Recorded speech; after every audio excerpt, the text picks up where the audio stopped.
dear friend, deir sjalvrit sama.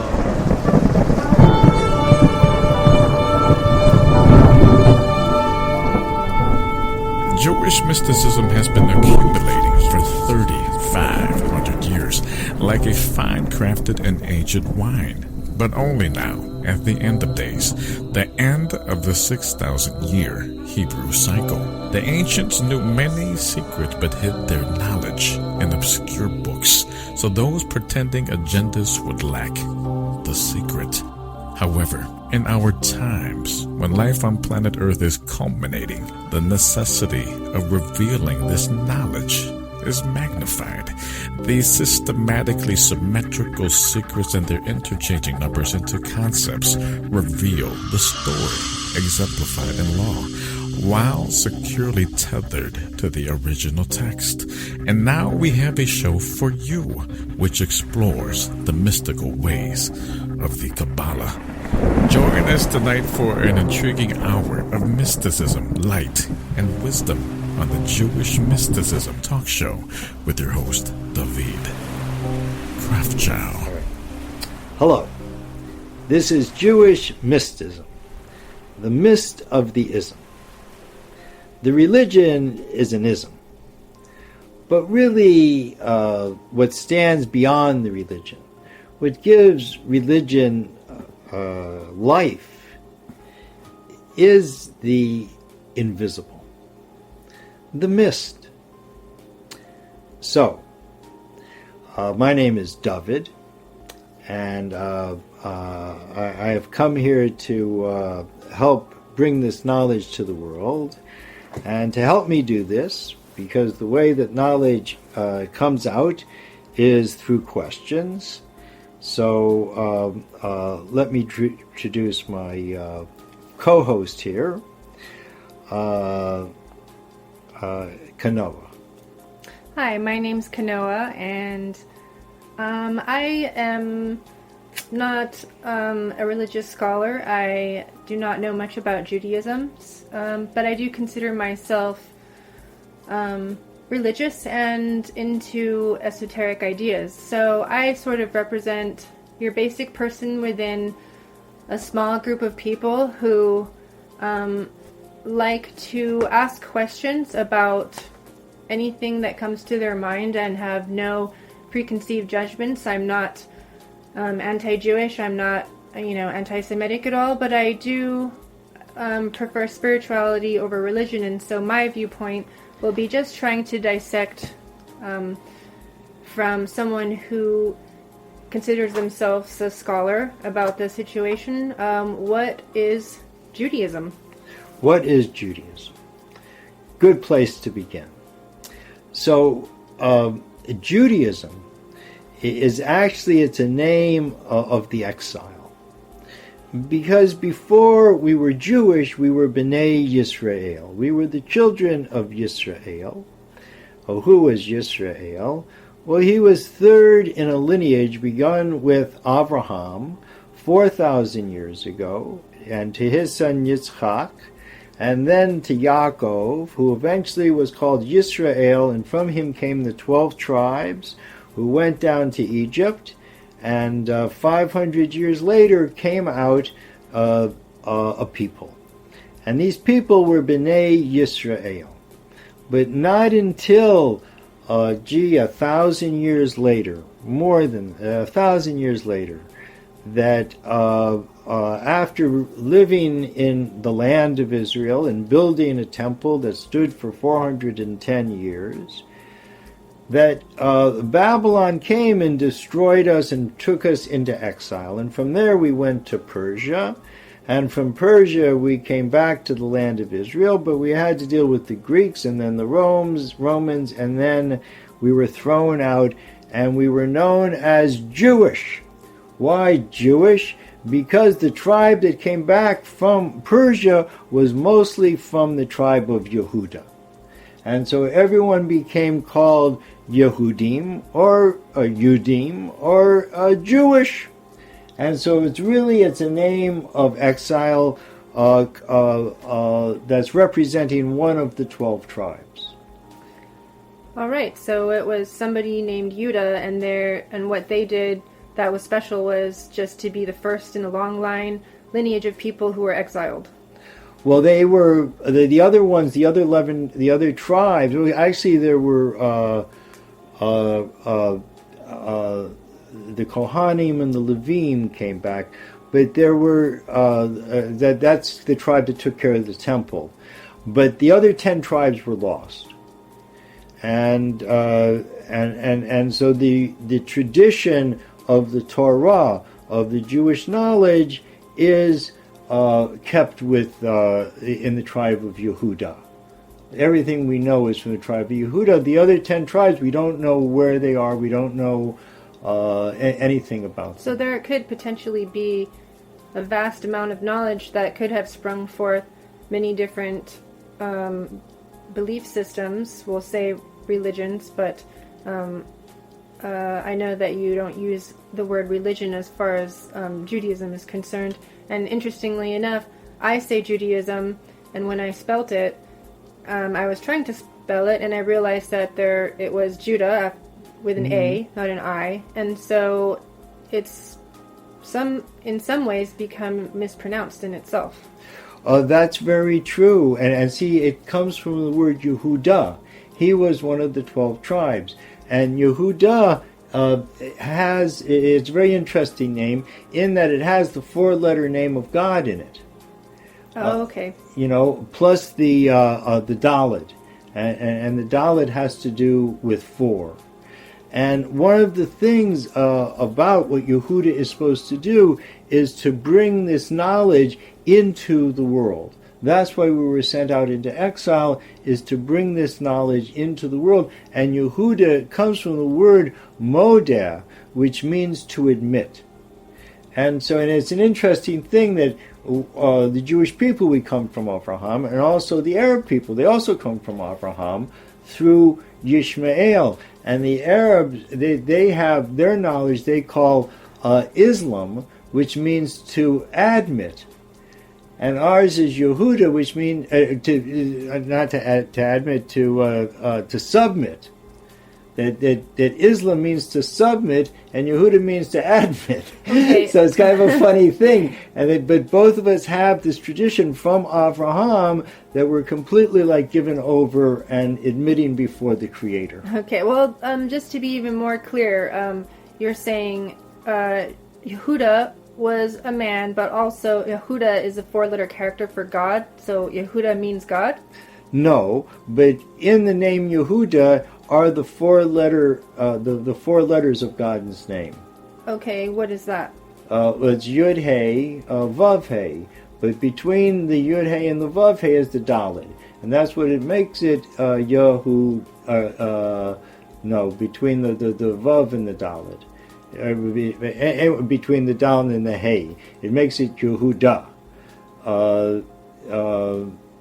But it's interesting that God's name is there. That is quite interesting. And also, it's because this tribe, he was the 4th son from Leah, and from him will come out Mashiach, and which is a promise, a gift of God that God has to send within the next couple of 100 years. Okay, so my question is, yes. You have this name that basically represents fundamental understandings of a people, but why all of a sudden does it start with someone who is a person but happens to have a name like God, but it doesn't start with a creation or Jesus or someone or God itself? Why do we start with Yehuda? Yeah, with a person.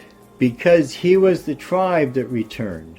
When the king when Cyrus of Persia said the Jewish people can go back and rebuild their temple, the tribe of Levi, who took care of the temple, went, and amongst them were the Kohanim, the priests who did the actual serving. And the tribe of Yehuda went back, and all the other tribes said, we like Persia, we like India, we like where we are. We're going to stay there. And what they knew about Torah diffused itself into the world and certainly made a change in the world.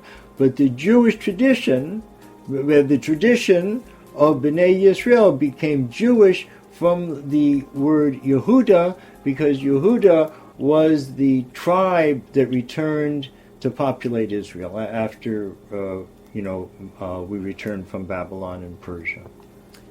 Okay. Fair enough. Let's move on. Okay, fine. So I'm interested, as a woman, that so far your explanation of Judaism has noted. I've heard male names Yes. of a history, a lineage. Where are the female names of the history of your lineage and the story behind Judaism? Oh, okay. Well, in general, first of all, that there's 3 fathers and there's 4 mothers, and this through 3 generations. I mean, well, meaning like maybe this person Judah had a wife. Yes. You know what I mean? But why is it not named after her? Because certainly the women came back also. It wasn't just the exactly. men. All right. Well, to explain that, we have to go even a little deeper, see? And go back to the beginning. And the beginning begins when the Creator creates the human being. And this happens, according to Jewish tradition, 5,776 years ago. And God creates the first human being and takes him and commands him, and then later takes woman out of him. Woman had been there all the time, but woman was dormant. And the question is, why is this?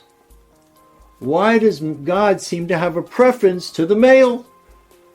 Are you talking about made from Adam's rib? Yes. Okay, that brings me to a question about that. All right, but let me just continue here for a minute, and then we'll go back. Okay. Because the main thing to understand is that from the beginning, male has been dominant, and woman has been in the shadows. Even before the human being was created, in the 4th day of creation, when the sun and moon are put into their places, the moon complains to God and says, "You can't have 2 kings. We're both equally big and bright." So God says to her, "So make yourself small." And she becomes the moon.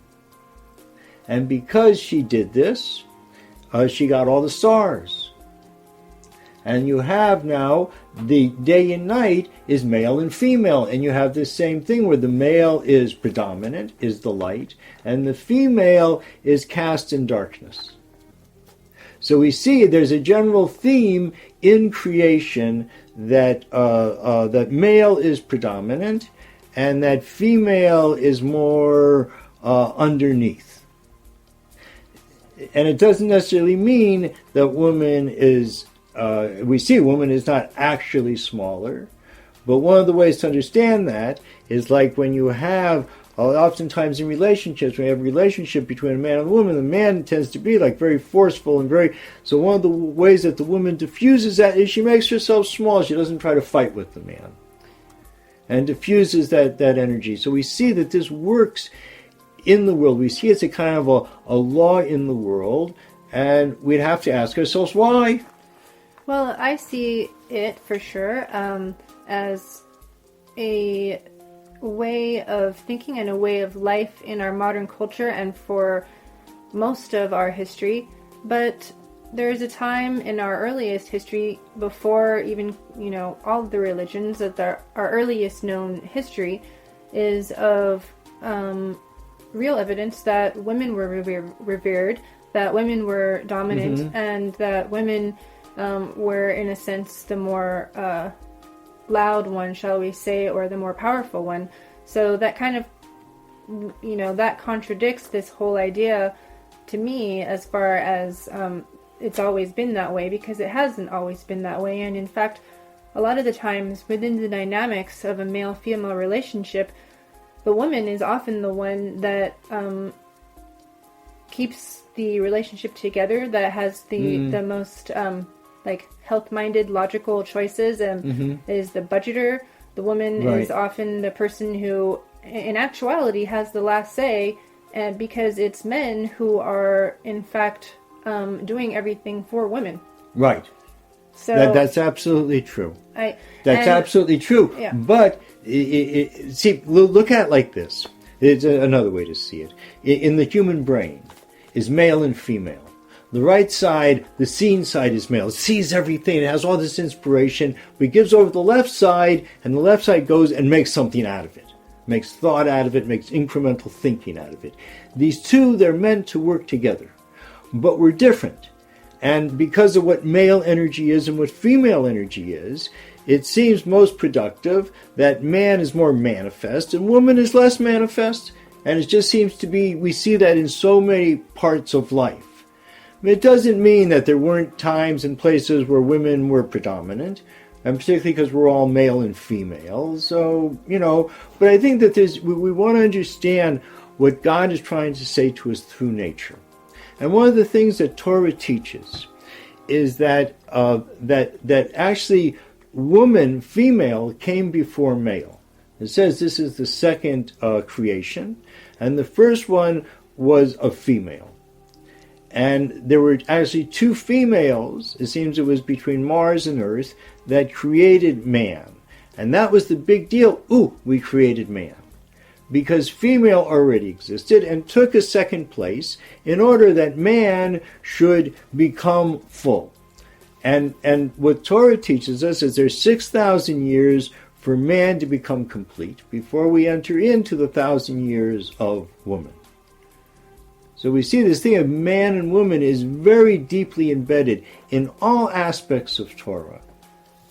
And that actually goes along more with fundamental feelings and understandings that I have of the universe. But when clearly asked, what is Judaism or whatever, usually, and you also did as well, you kind of start after this very important thing that I have to get out of you, which is women are first.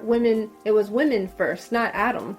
It was women. Right. So, but woman was embedded inside of also, Adam. They so say, you can ask about the rib now. Making someone out of a rib. Does that really seem like that? You don't think that there was any mistranslation? Because yes, there was. What I've heard is that you make Adam and a woman by his side. Meaning by his side, translated in Hebrew, not from his side, by his side.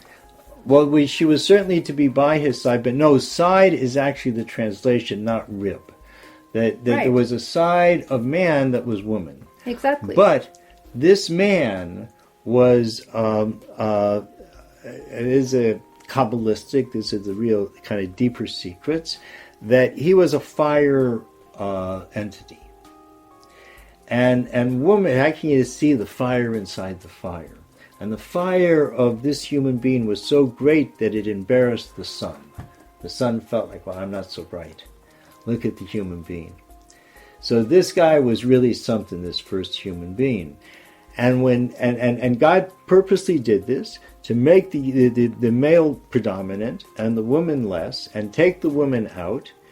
But what had happened in the meantime, God had told the human being, the man, don't eat from the tree of knowledge, the tree of life. If you do, you will die. So the man, once he had the woman, and he loved the woman, he really appreciated the woman, so he wanted to protect the woman, so he told her, God said, if you eat, or if you touch the tree of life, the tree of knowledge, tree of life, you'll die. That gave the snake the opportunity to push her into the tree, and she didn't die. And then she wondered, now, who's telling me the truth, the man or the snake? She doesn't know, she came later. So she ate it. Looked good to her, she ate it. And she saw then she would die, so she gave it to the man, that he had died too. So because when God came and said to man, why did you eat from the tree? He said, it was the woman, she gave it to me. So God said, if you're going to blame the woman, you can't be in the Garden of Eden. There's something wrong with you. And if the woman, after she ate it, not knowing, she didn't do anything wrong by eating it, but when she fed it to the man, that showed there was something not good in her too. So both of them had to leave the Garden of Eden, man and woman, each with their own little package to carry of what's wrong with our essential nature. That man is always looking to wipe his hands on women, and you see that just in society, that the men get angry and they'll beat up their woman, right? Like it's her fault. He's not doing well, so somehow it's her fault. So this is a real weakness in man, and we see on the other side the women, they can do things that just poison man. So we both have these things that we need to work out. And it came from the very beginning, and it's natural to both of us, and there's always going to be a difference between man and woman, and we need to respect that, and we need to not expect that man has to act like woman or woman has to act like man, but to have a good convergence, like the two parts of the brain, so we can know something together. And that I totally agree with, and anything that I would have to say would be ended there as well. However, I do have to go back to just, this is just the way my brain works, and I'll pick at something until I understand it, which is, okay, no, back to the point where you said that, the spirit of woman was first. If anything, God would be making man from woman. So, right.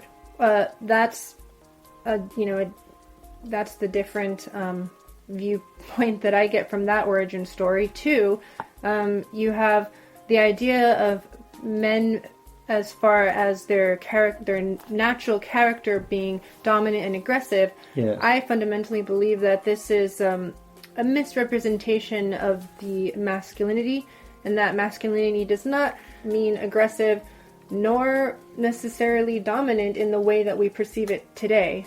In fact, that's what's wrong with society, is the misrepresentation of the male and female, as male as being aggressive and as female as being submissive.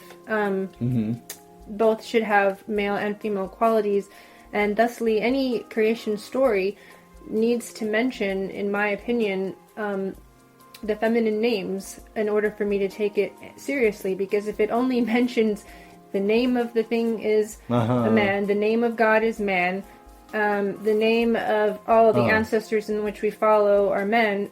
Even though you say that you have this hidden understanding of the power of women, if you were writing a doctrine, wouldn't it be it wouldn't be obscured? Wouldn't it be very clear and not something that you can some people don't know this, but that women really are special and do mean something and are part of the creation story. If I was writing a creation story, or if I was a part of a very important text imparting creation, life, the origins of God and our role, I wouldn't make it ambiguous and have knowledge, you should just know that, because I thought the whole point was to clearly delineate rules, ideas, heritage, and beliefs. No, I don't know that it's not trying to clearly delineate things, that is for sure. It's very obscure, and it's meant to be obscure in order to draw us in. It's written like that so we ask questions. And the more questions we ask, the deeper we get into it. And the deeper you get into it, even the more questions you have. And everything that is written in a particular way, in the same way that God made the sun and the moon, one to be predominant and one not as predominant, but both have a very essential effect upon the earth. We can't live without either of them.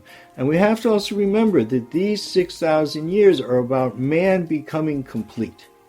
And woman who is already complete is here to help man. Okay, but if you're looking for answers, yes, and admittedly you're saying the book is meant to be obscure, yes, that's kind of why I'm not really religious, is because I don't really want to play this game of it could be this, it could be that, and one people think this and then other people think that, so now they're Right. fighting. Well, I'd like to just stop for a minute and give recognition to Joel at Real Revolution Radio, who's producing this show, and also to say that if you would like more information about me, you can look on Yudi Mystic, Y-U-D-I, Mystic, Udemystic, udemystic.com.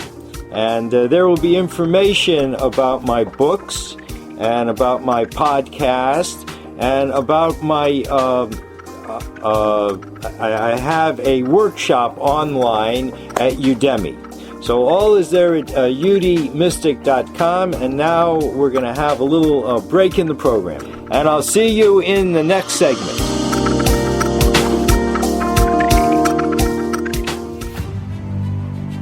What started out as a simple question from a child to a father about the existence of God has now become a book being sold around the world. A book that will change your perception of God and add clarity to his very existence. Introducing The God Who Is Nothing, Yet He's Everything. Written by James Manning. In this book, explore a conversation between a child and father as the child seeks to understand who God is, while the father is given and delivers the most amazing, clearest, and insightful explanation into the very God who is nothing, yet he's everything. Inside every man and woman lies the same child, needing and wanting to know the existence of God. And in the book, The God Who Is Nothing, Yet He's Everything, James Manning clearly illustrates this divine understanding in a way even a child could understand it. Get your copy of this amazingly constructed, deeply insightful book to the existence of God by visiting www.barnesandnoble.com. The God Who Is Nothing, Yet He's Everything. Available now. Get it today.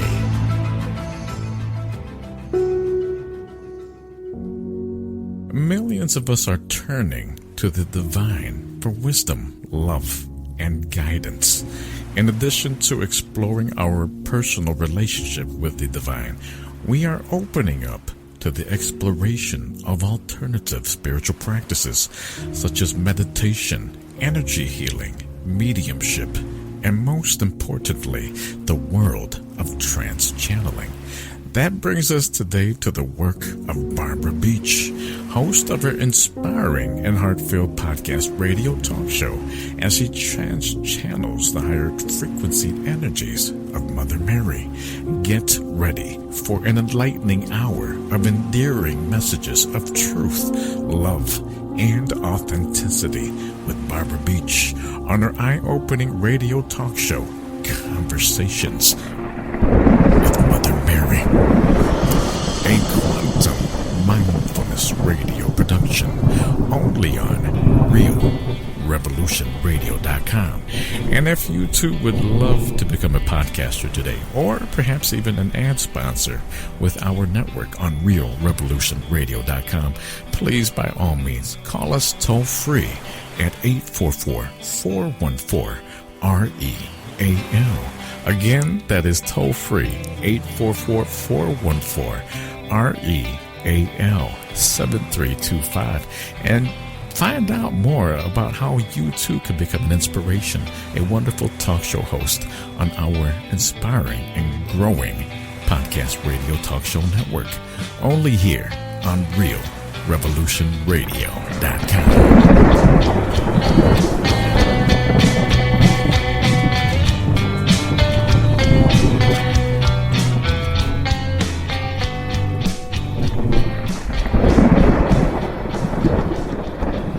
Hey, hello, this is Dovid. Welcome back to Jewish Mysticism, a conversation with a Jewish mystic. That's me. And so in this show, we're trying to uncover the basis of Jewish thought, and particularly Jewish mystical thought, And we go from place to place, round and round. Jewish mystical thought tends to be more circular than it is incremental. So let's continue with the second part of the show. Well, I don't want to be religious either. I'm not religious. There's no religion in Torah. There's no word for religion in Torah. Let's talk about that. But the knowledge is so deep that it takes effort to get it. And it's interesting, in the commandment of learning Torah, commandment to the Jewish people, you have to learn Torah, that you fulfill the commandment not by how much Torah you learn, but by how much you strive it, how much you work at it. Because that's the thing that brings new ideas out of Torah. And that's what we're supposed to do. And that's what really brings the light out. If you can write it down, it's sort of like if you can write down the essence, that's not the essence. The essence cannot be described. See? So it's always something, and this is God's knowledge. It's not kind of thing you can just write it down. It's not a kind of book like you're just supposed to, this is what you do in the morning, and this is, the rabbis did that. They wrote all these laws about what you're supposed to do. Religion did that. But God just gave us pure knowledge of creation, and through that we can learn stuff, and we can really do things in a way that maybe no one else did before. That's what God likes. God likes the new. That I agree with. And so if the point is, as if I'm trying to paraphrase, is that it's basically you're learning God through the questions. And yes. if you're learning God through the questions, then it's really the questions that you're answering, one, yourself, two, you're answering because God is speaking to you, whatever that means, yes. which is really downloading information from the universe. Yes, so absolutely. Therefore, you don't really need the Torah. Well, you don't need the Torah. You're not Jewish, you don't need the Torah. But for people who are not able just to download it all from the universe, God has given prophecy in the world. But see, that's where I disagree, excuse me. Yes. Is that when people think that they can't speak to God or that they don't know how, that's when they can be fooled by people who pretend to be God. Absolutely. Everyone can speak to God. God is here for everybody, all the time, everywhere. That's not the problem. Okay. The problem is we want more knowledge. We know there's God. We know there's creation. But some of us, we want to know, man, where did this all come from? Why is it like this? Why does the world go around the sun 365 days? Why? Why not this? Why not that? And as children, we ask these questions. And I remember as a child asking my father, when I found out that the world was a circle, was a globe out in the middle of nowhere, why we didn't fall off. And I was rather terrified. And he kept screaming at me, gravity, gravity. Yeah. And I grew up and found out that no one knows what gravity is. No one can answer my question. So I started looking in Torah for, if God created like this, there must be some sort of communication from the Creator to us that we should learn, and through that get closer to the Creator. Well, okay, so the idea of a round planet is going to, that's a whole nother podcast, but I'll leave it at that, okay?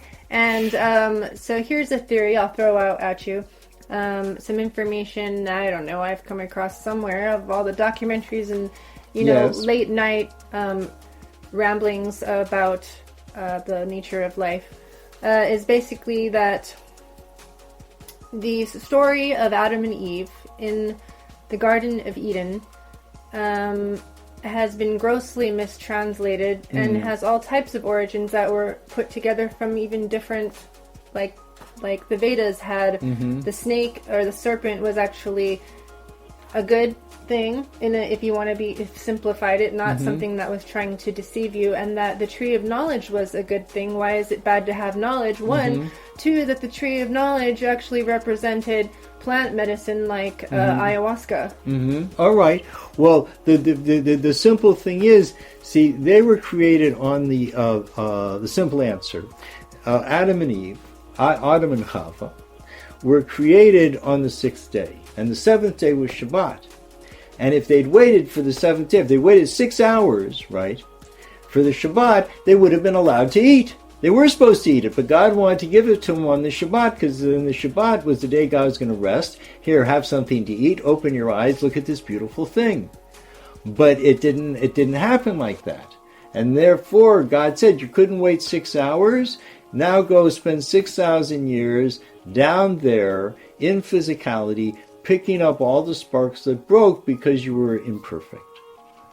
And so it's all embedded into who we are up to this present day. We're almost finished with the 6,000 years, It's really a very exciting time. And the whole thing of man and woman are really coming together as a result of man working through these 6,000 years to try to become a good human being.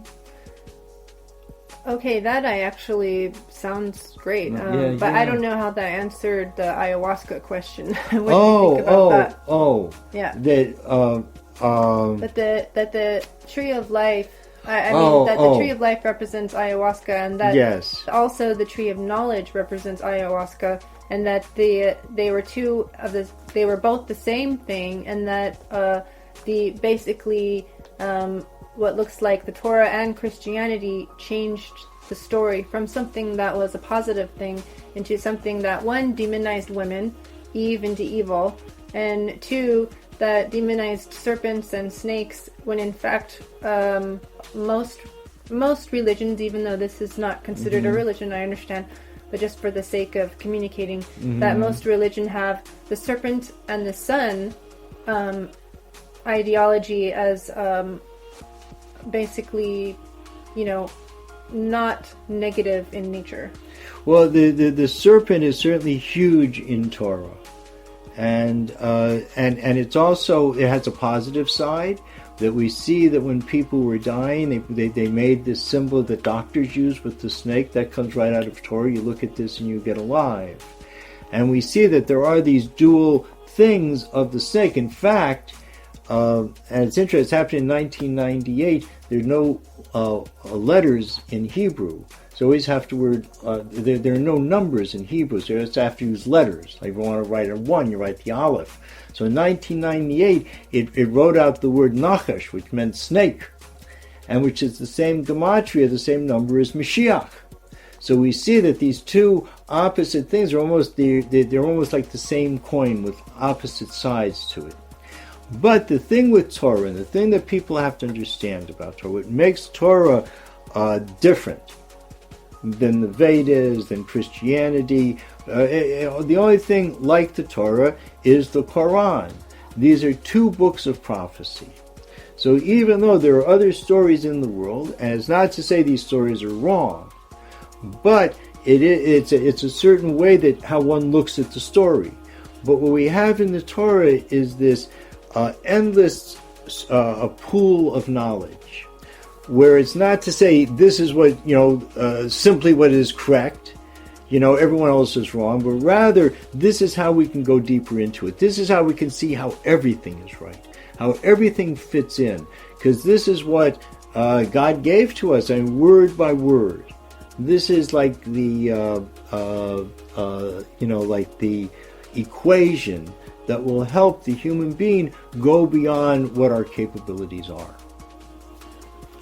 And there's other prophecies. All people have different prophecies, but as far as I know, these are only two books of prophecy. Well, based off something you mentioned about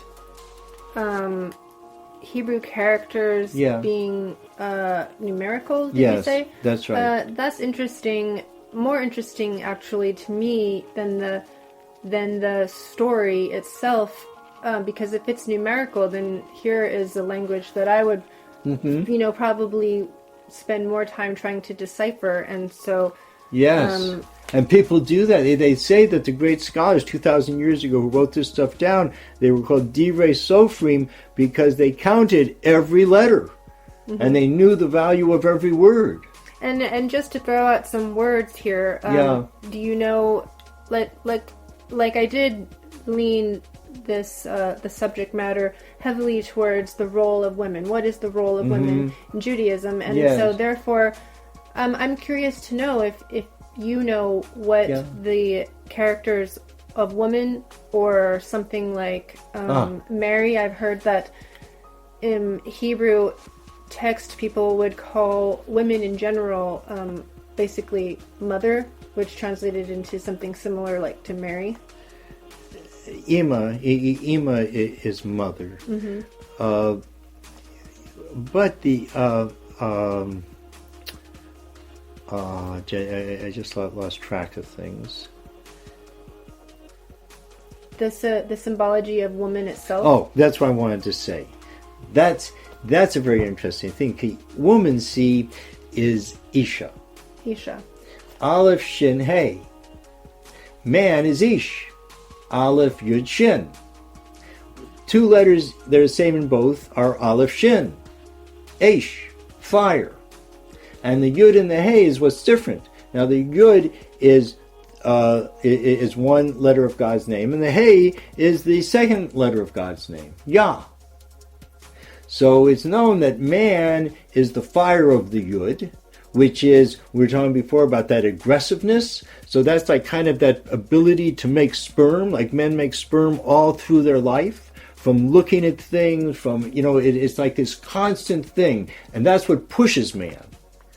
And woman is the Hey, and woman is created with all the cells she'll have that could become babies, and a whole lifetime she never makes any more. So it's like one's the finite and one's the infinite. And it's these two, and they both have this fire of God, and they come together and they make God's name. So the female is very much has always been looked upon in a way of like real honor, and what when one feels God in the world, they're feeling Shekhinah, which is the feminine.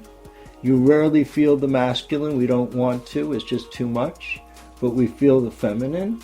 And so there's always regard of the feminine. And in the Torah, there's regard for the feminine. And in the Quran, there's regard for the way people work it out, the way the rabbis do it, and the way it appears may not be, and certainly is not the pristine way that it is in the Torah.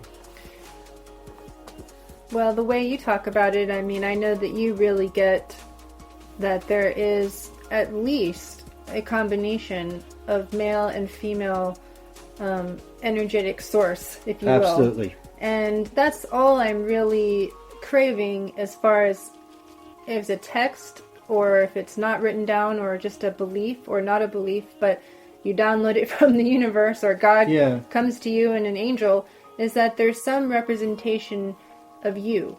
And I'm a woman. And so to see a lack of representation of me I see. in any origin story or depiction or way of life, it saddens me and it makes me, because I need something to identify with. Yes. And as far as my limited understanding of Judaism, and even upon observation of like Jewish people who may not even consider themselves part of the fundamental practices or whatever, they don't really seem like they, let's put it this way, honor women any more than anyone else. You know what I mean? And it's confusing. Like, for instance, why up until recently do boys have bar mitzvahs, and why girls did not have bat mitzvahs? They just recently kind of put that in there. Right. And why do boys wear yarmulkes and girls don't wear yarmulkes? And in some ways, I've had people explain it to me where it's basically like because God speaks to boys and not girls. Well, no, that's certainly. First of all, I mean, there's just in creation, the sun is male. We call the sun father, the moon mother, and the earth daughter. So the moon and the earth are, it seems everyone should recognize this, that these are like deep feminine qualities. And people, when we hurt the earth, you're hurting Mother Earth. I mean, even secular people call it that. But nonetheless, I think, I understand what you're saying, and I understand your sensitivity. And I think that also we have to understand, try to better understand, like, what is the purpose of creation between man and woman? It's not equal. We're not like, we don't have the same thing to do. I don't say it's equal, but it's different. As long as there's respect for what the other person has to put on the table, Yes. that I agree completely. I don't believe that we're equal in the sense that we're the same. Yeah. We are different and the same at the same time. And people have a hard time with the duality of nature and with dichotomies in life. Yes. And women can, at the one hand, be what you might call nurturing or submissive or demure. Yes. But these qualities, in essence, when it comes to a duality in nature of getting along, of making things work, is actually extremely important and just as important as the force. Yes, so you need to have absolutely. the force and the flow. Yes. And the more one understands about what the force and the flow is, the flow is actually stronger than the force. Yes, absolutely. And it says this in Torah. It's why man is received by woman. Woman can receive man. Man cannot receive woman. And it's known that woman, there are many things about woman which is much higher than male energy. And but it's not always like it's not necessarily what has to be in the world at that particular time. I think also the use of the word aggressive or dominant, I agree that men are more aggressive and dominant, but it's almost like I sort of changed the meaning a little bit, because to me, men, in order to, what women really need is stability. They need the structure. Yes. And men are supposed to be the strength of the structure and, the providers. And that providing is actually an essential form of nurturing. And so without the tapping into your nurturing side, you will not be a good provider. I think that's absolutely true. And I think people who there's actually like a tarot card like that where a guy is giving, but he's standing up straight and he's making people bend to him. And there's a kind of giving like that, which is, you're providing, but you're not really involved. And no, I think it's a natural thing to the human being, not just a Jewish thing, that men go out and fight originally to protect the women and children. Because the women and children that's how the tribe is going to continue. Men are expendable. And men tend to fight with one another. It's what we do. We have this competitiveness. Like the sperm, everyone's trying to see who's the best, who can get there. And when you get there and you're the best, everyone wants to say, hey man, you're the best, you put a crown on your head. And we need, just like the queen bee, all these things that have to have just the most essential power. And this stuff is just, a lot, because I think we don't look into the Torah, we don't look into ancient texts, that we've really lost our sort of compass in life. And we're instead being dragged around by, things that are just like things just for pleasure. And life has been completely redefined and it has no purpose to it. But when we see how male and female is supposed to really come together in this beautiful way that's all through Torah, and particularly in the first book of the Torah, all these different types of relationships between men and men, between men and brothers, between women and women, all different types, because this is what God wants. God wants people to love one another. Okay. This is like the main point, Oh, wow. Okay, so that makes me want to ask two questions. Yeah. One is about, again, the idea of strength and masculinity, as far as men having, let's say, the last word or being more vocal in the way that they view things. Strength is not necessarily being vocal, but strength is more so being silent. Yes, absolutely. And therefore, as long as it's understood that within a relationship, if one is being vocal, then the other needs to be silent usually. Otherwise, it can be volatile. Well, sometimes like women are, I think, having taught for many years, I just find it so much easier to teach women. because they're just so much more receptive. They'll really listen to you. Right. Where men always want to fight with you. You say 2 words, it's a fight. Exactly. It's more Right. like, so in that aspect, I think it's been misconstrued by many religions, and as far as people who follow this similar story. So people who follow this similar story would they be Christians, Muslims, and Islam? Muslims and Islam is the same. Oh, okay. See, there's But they'd another- also be very close to, to the Vedas. The Vedas also That's came right. from Abraham. So all this stuff that's how it all got there. And they all just, used the information and put it in stories that, how they could communicate to one another, different things they wanted to communicate. And, but the communication from heaven is a little bit different. It's not like what someone tried to communicate. It's what's communicated, and we're trying to understand what is that communication about. And so some people can certainly look at the Torah and say, oh, this is all about man. And woman is just secondary, she doesn't really matter. But the Right. more a person looked into the Torah and asked questions in the Torah, they would see that that's just not true. And a lot of other ways of looking at this story prohibit asking questions and promote faith. Well, not really faith. See, Torah means teaching. And in order to teach, there must be questions. There's no teaching I without agree with that, questions. as you Yeah. can see. Yeah. And it says, he who does not question doesn't learn.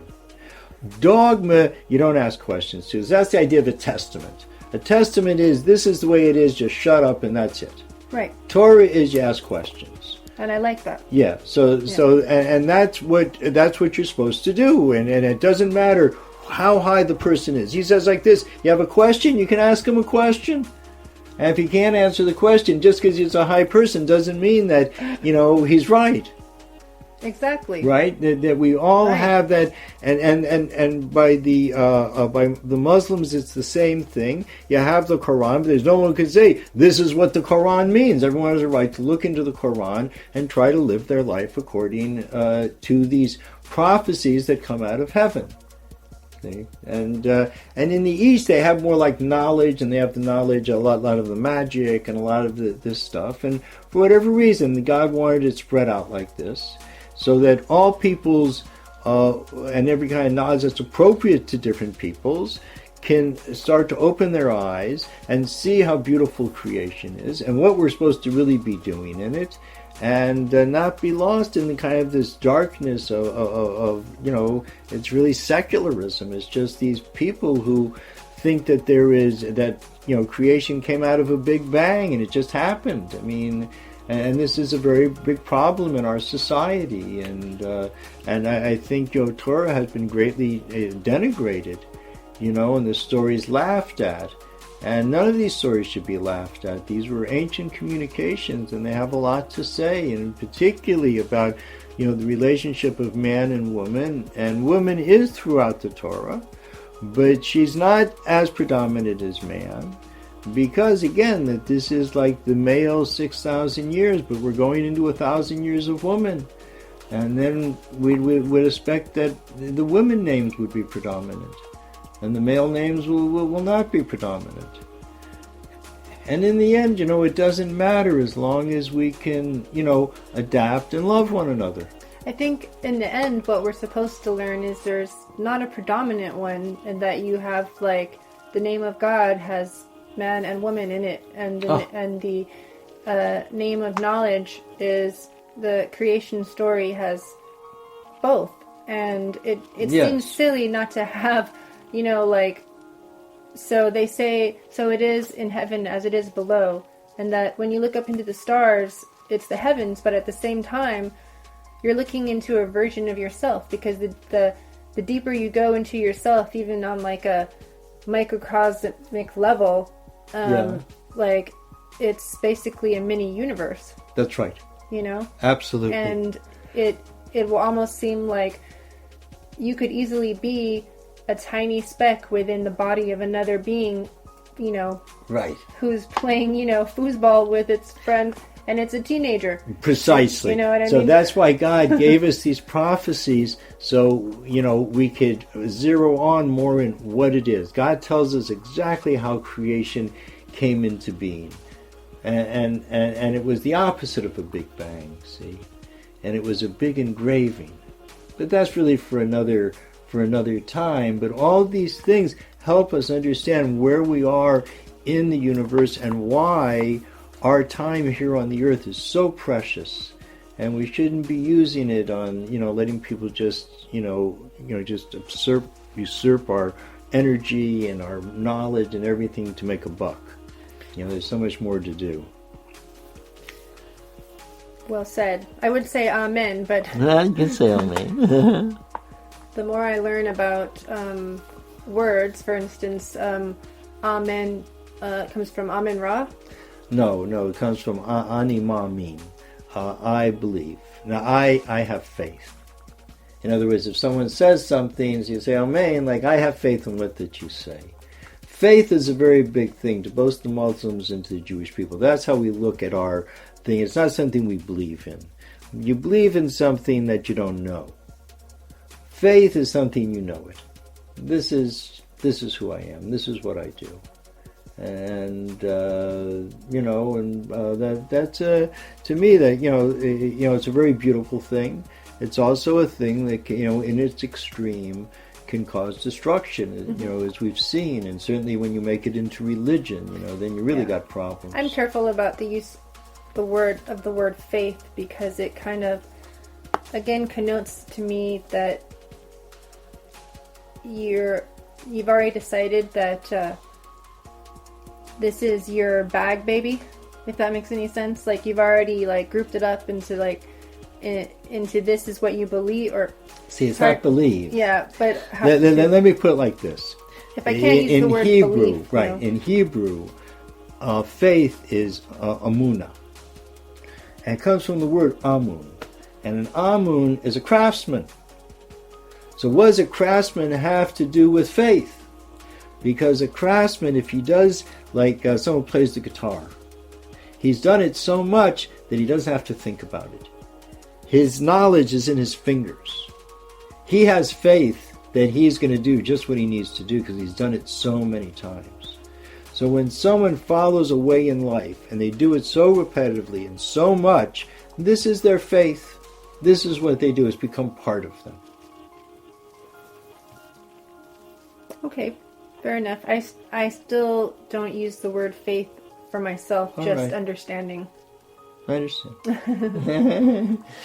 And lastly, you said that women are considered beyond time. Can you? Yes. What do you mean by that? Well, the 6,000 years correspond to the 6 directions of space: front, back, sideways, up and down. And woman, the 7th, is time. And it's interesting why in one of the mothers of the 12 tribes, she has 6 sons, and then she has a daughter. And these are the 6 directions, which are male. So space is male, and time is female. And time revolves, and space points. And so these are... and because of this, in Torah law, that commandments that are time requirements, like can only be done in the day or the night, that are positive things to do, a woman is not required to do them, because she is considered above time. She is time. She has her own time, and that's when she does things. And men have to appreciate that and learn to wait for women. Okay, I'm gonna have to think about that because I still have questions, but All right. We'll continue that some other time. all right. All this stuff we can go deeper into, and it all will keep coming back like time and again. Yeah, I mean, I definitely would need more elaboration on how women are pointing in. Maybe somehow to explain that more, but I think that's... Men are pointing. Or men are pointing. And women are turning. And women are turning. Yes. And we see that in the planets also, that Pluto which is the 10th, which is woman, that she is the only planet that intersects another planet. And that's the planet of Neptune for 20 years. And because she turns. And everything is written in the solar system, in the galaxies, in our DNA. It's all the same thing. It's all this beautiful spiral of life. And now we're in a time where the time itself is spiraling, and we all feel it. And because the culmination is ahead of us. And we're in this space between what was and what's going to be. And it's up to us how we really do this. You know, it's like this really, it can just be a beautiful dance, you know, if we want it to be. Okay, so when I think about it like that, it makes me feel like men and women are created separately, like we're from different planets.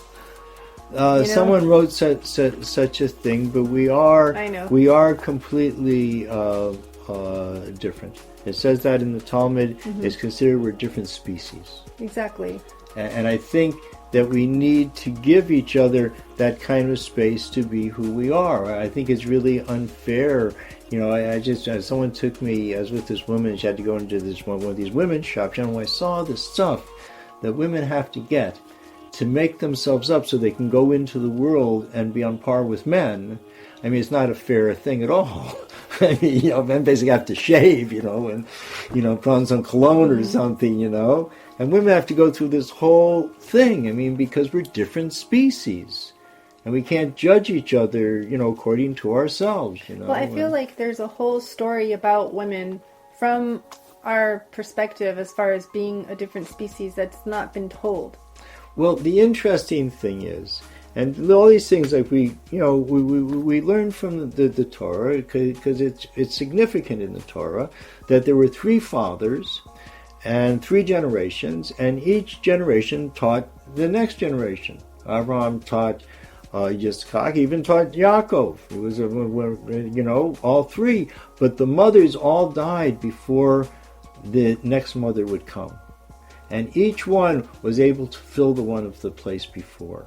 There's a certain thing that women have that is a kind of connectiveness. And in Torah, it's interesting that the written Torah is the male Torah, and the female Torah is the oral Torah. And it's always changing, but it's never like, you know, they eventually wrote it down, but it, you know, because it had been lost otherwise. But, you know, the way it was, it changed in every generation. It turned and it changed, and that's what made things live. And I think that there's just an enormous amount of acknowledgement in the Torah as to the importance of women. I like the idea of having a living female Torah done orally. Is that the right?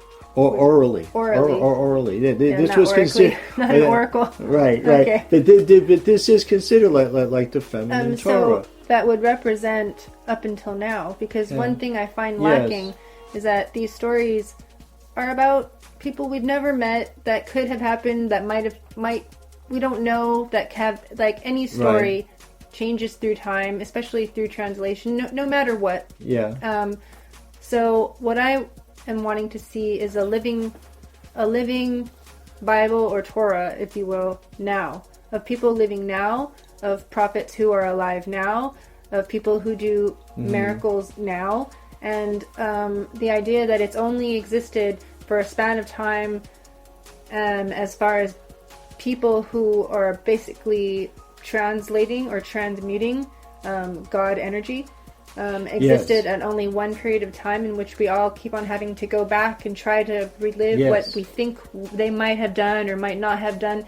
I think what's missing is, like, you know what? Here we know, because here's Sally right here, and she, you know, went and, you know, did this and helped this lady cross the street, or, you know, that would be a boring one. Well, but everything you do, every moment of the day is our living, like, testimony, and we're ignoring it and keep on looking to the past. You know what I mean? Well, the reason why we look to the past, this is a general idea in Torah, is that is considered every generation is further from the light. So we look to the past because they were more in the light. But the fact of what we do here, so we're considered like a midget standing on the shoulders of a giant. They were greater than us, and I think we need the humility to accept that. But because of them, we can see even further, and we're closer to the end, and we can see what to do. And maybe that person helping, the old lady across the street, maybe that's going to change everything. All we can know is to try to be before God and to do the best that we can, and to try to use this knowledge to open our eyes and to see more and to help other people. And, see, I wouldn't think that they would be greater than us at all. I strongly disagree with that, but I can see that that's what's thought, that there's a reverence towards these people in the past, and all I can say is I need the reverence now. Here, I'm here, that's and fine. You're here, and we're doing just as much for absolutely. ourselves, for humanity, as anyone else. And I think absolutely. To take credit for who you are is part of learning. Because if you automatically just go, oh, okay, well, we're not going to be as good as they were, what would motivate you to then be the light or change? It's done. You're never going to be as good. But I think the motivator is that, and what I thought Jesus was trying to say is that you can do what I can do. Well, the thing is that the greatest light comes out of the darkness. It's why we see out of the dark of our eyes. And even though these people were much greater, and we know they're greater because of the books they wrote, and this stuff has lasted for thousands of years, and people still learn it and can't completely break through it. It's unbelievable how much commentary has been written, and you read this stuff, and there's no one alive could write anything like this. So we know that these people were very great people, but no matter how great they were and how much light they weren't able to do what needed to be done. And we're the ones, we can do it. We're right there on that doorstep, and somehow our small actions with our little bit of knowledge can do what nobody else can do.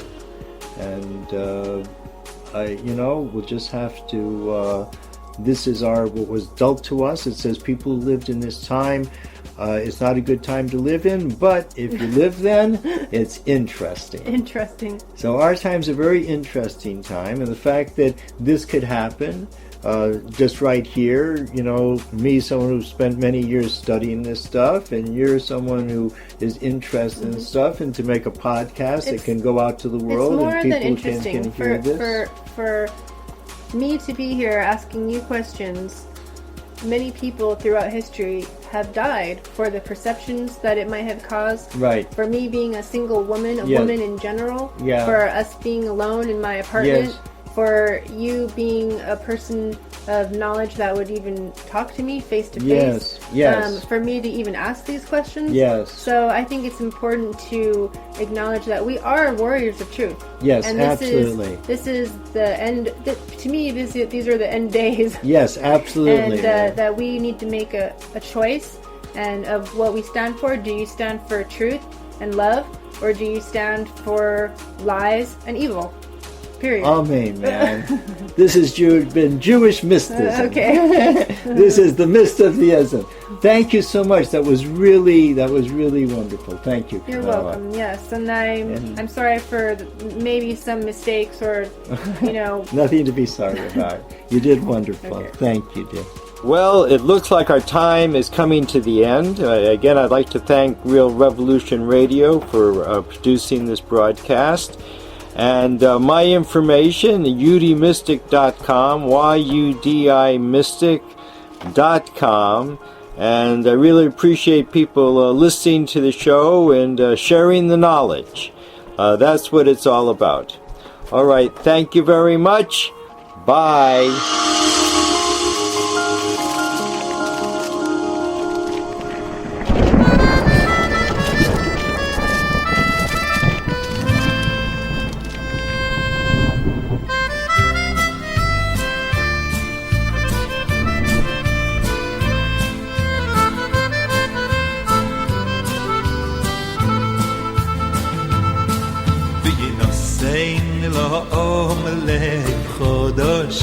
شو ويغير بفيهم شير خداش يغير خداش في نصين الأمل لב חדש לשוב וירר בפיהם שיר חדש שיר חדש אוי וינוסיין לעולם לב חדש לשוב וירר בפיהם שיר חדש שיר חדש וינוסיין לעולם לב חדש לשוב וירר בפיהם שיר חדש שיר חדש וינוסיין לעולם לב חדש לשוב וירר בפיהם שיר חדש שיר מפאר ומחודש שיר מפאר ומחודש על כל שיר מהולל ומקודש וינוסיין לעולם לב חדש לשיר בפיהם שיר חדש ושיר מפאר ומחודש שיר מפאר ומחודש על כל שיר מהולל ומקודש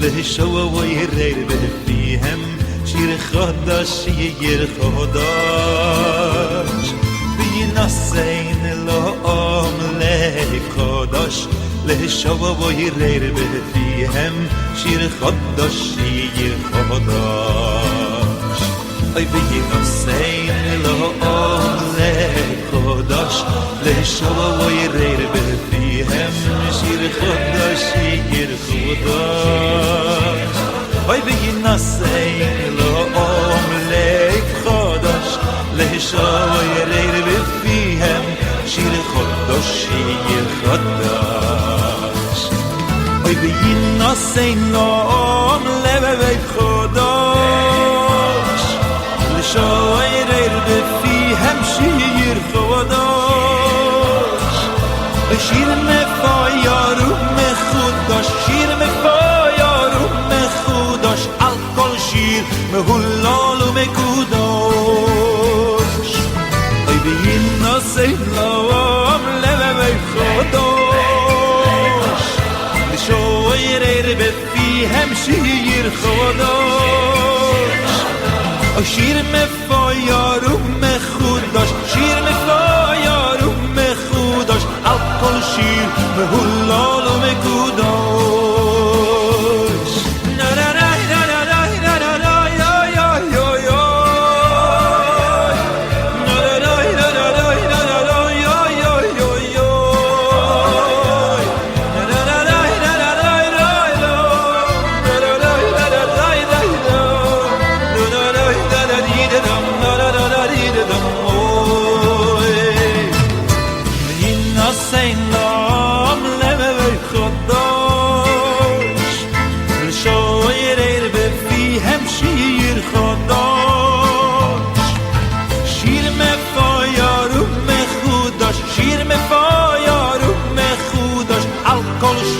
מהולל ומקודש